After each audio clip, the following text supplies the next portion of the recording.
Hey guys, it's Mr. Bennett-Fey. I'm here to show you the process that you should follow to do the rough draft of your essay.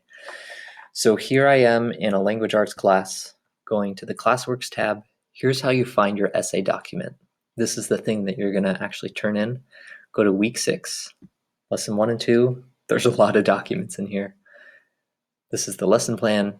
We'll use the rubric and self-editing checklist later this week, but here's the essay document. So you'll open that up, and it'll open up a document that looks kind of like this. So here it is. What you should pay attention to and what you'll be writing on is these 3 points. So the essay should be 3 paragraphs, at least, for 3 questions. Number 1, what challenge did your character face? What did the character do when things got tough? And how do you think they responded to that challenge? Like, what's your opinion on that? So you're going to do it on your story, whichever story you read, either Scout's Honor or Good Samaritan. And I'm going to do a whole example, but I don't want to bias your thinking, so I'm going to do it on a story, the story 11. So I'm going to, and by the way, you should have your story open in another tab so that you can reference it in StudySync. I'm going to say in story 11, the main character, Rachel, faced a challenge when, and here's when you would say what challenge you thought they faced. And here's my pro tip. You can basically tell me any challenge you think they faced here, as long as you can back it up with a quote. So there's no right or wrong answer. So I'm just going to choose a challenge that I think Rachel faced. Main character Rachel faced a challenge when her teacher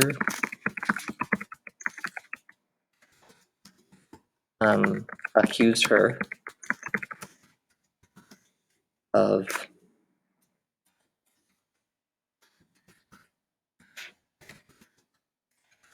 being dishonest about a sweater.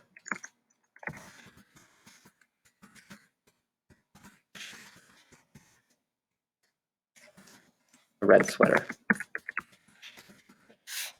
An example of this is, now here's where I include my E for evidence. My evidence that this is a challenge that Rachel faced.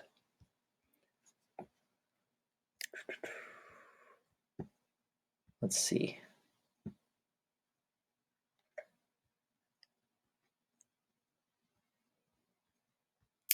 So I'm looking for whenever Mrs. Price first accuses Rachel.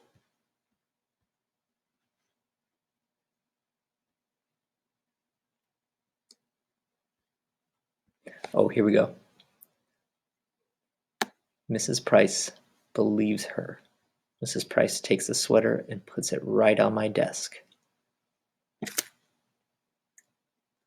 So here's how to copy and paste from your story. Make sure the annotations are off. Here we go. Oh, I lost it, dang. Oh, here we go. That was close. Oh no, no, I did lose it. Dang it.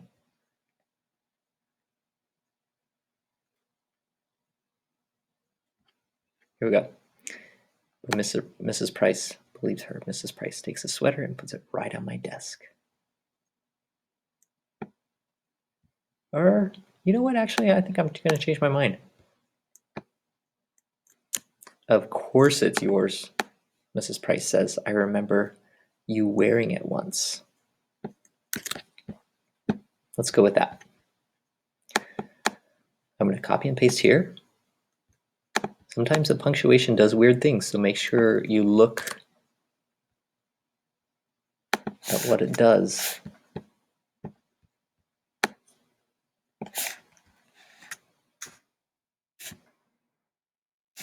After you put it in there. Now Now I'm going to read it front to back to make sure it looks right. An example of this is, "Of course it's yours." Mrs. Price says, "I remember you wearing it once." I think that sounds pretty good. So now finally comes my reason. So this is where I am going to explain why I think that this quote shows this being a challenge that Rachel faced. So this suggests, what does it suggest? This suggests that versus Price.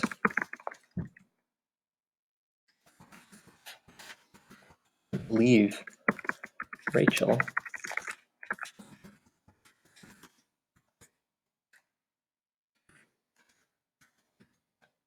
and in fact accuses her.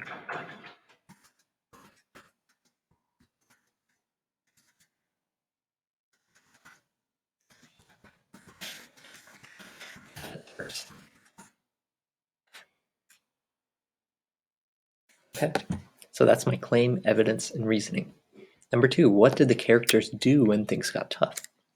So after our challenge, after her teacher accused her of being dishonest, how did Rachel respond? Well, just from my memory, when things got tough for Rachel, I remember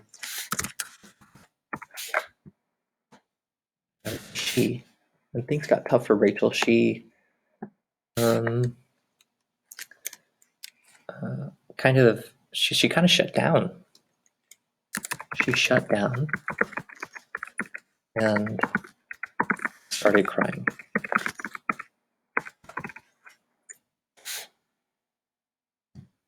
Things got tough for Rachel. She shut down and started crying.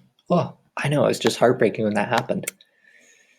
Evidence can be found on page. Well, we don't really have page numbers here, so I'm not gonna include that.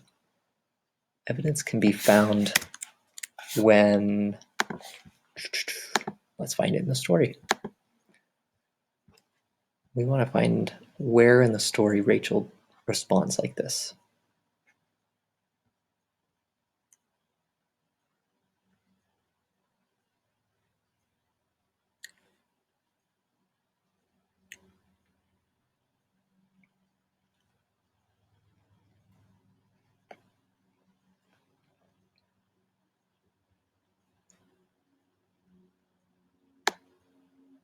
Here we go.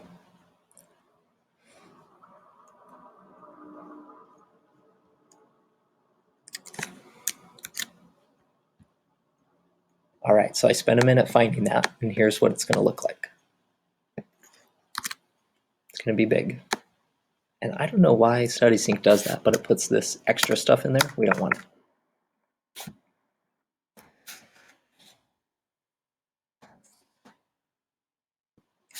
Evidence can be found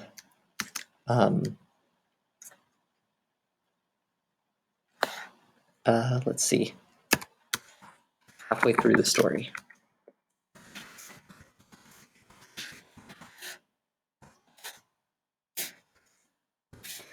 That's when everything I've been holding in since this morning, since when Mrs. Price put the sweater on my desk, finally lets go. And all of a sudden, I'm crying in front of everybody.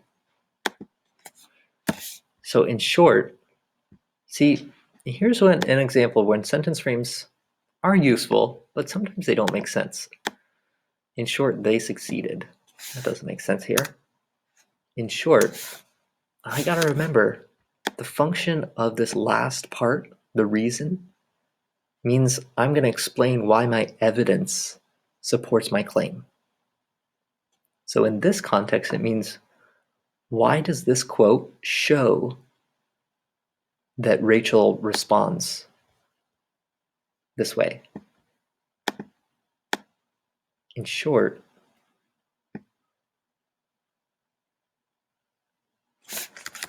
I don't think I even want to say in short.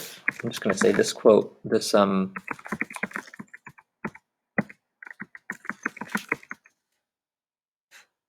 shows that Rachel isn't taking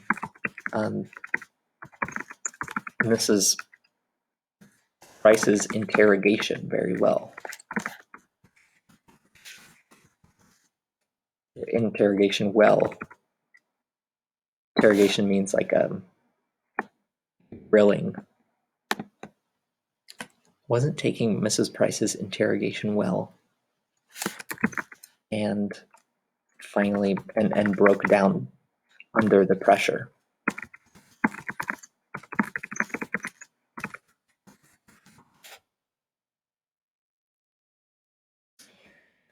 Now, third, do I agree with how Rachel responded to this challenge? Why or why not? So I can take that however I want.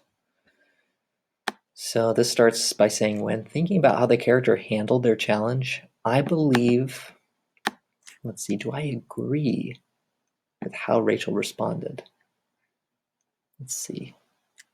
It's kind of weird because I don't think it's like right or wrong the way that she broke down into tears.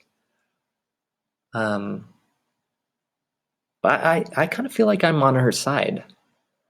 So I believe that Rachel wasn't doing anything wrong. I believe. So shutting down might have been her only choice.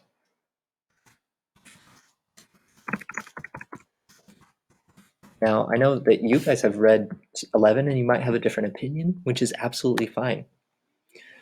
To add a little extra color here, say what you had done in this situation. In this situation, I would have definitely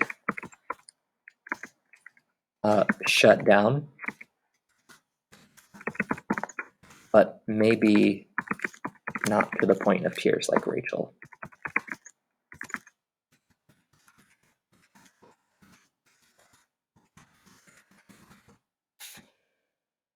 Evidence to support this.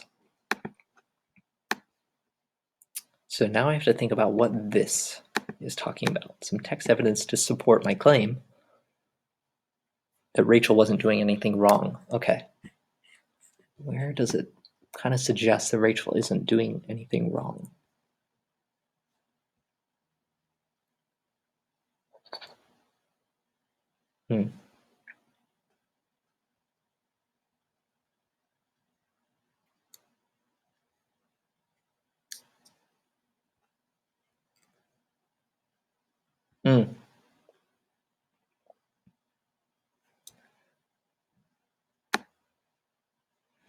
Here we go.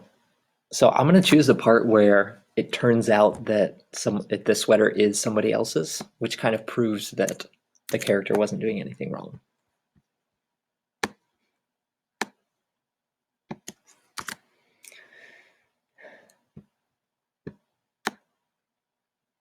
Some textual evidence to support this is when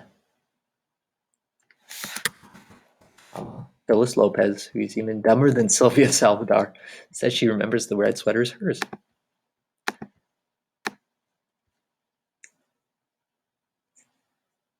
Now I'm going to say why. Here's my reasoning. When we discover Rachel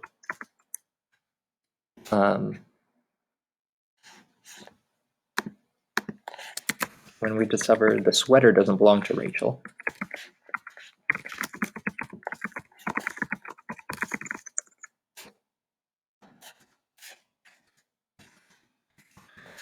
this proves that Rachel hadn't done anything wrong.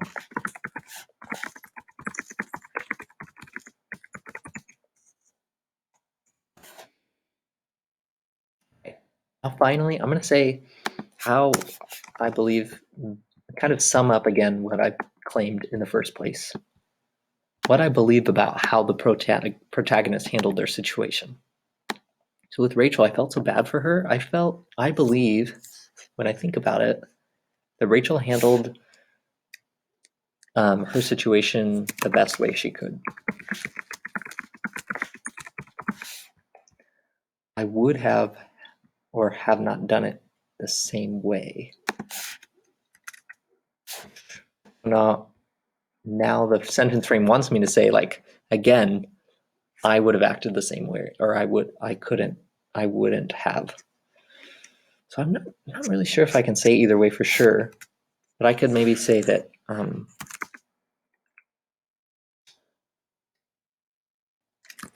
I don't know how I would have acted.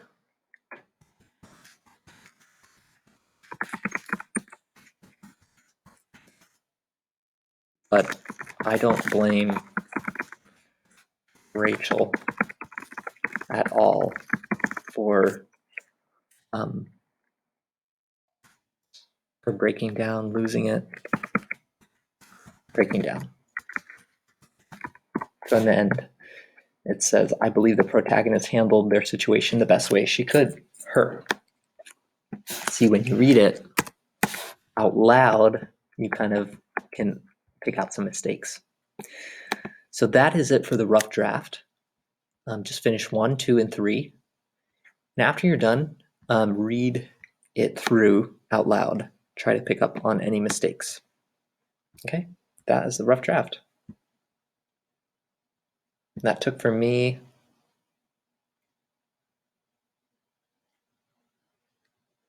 16 minutes. So good luck.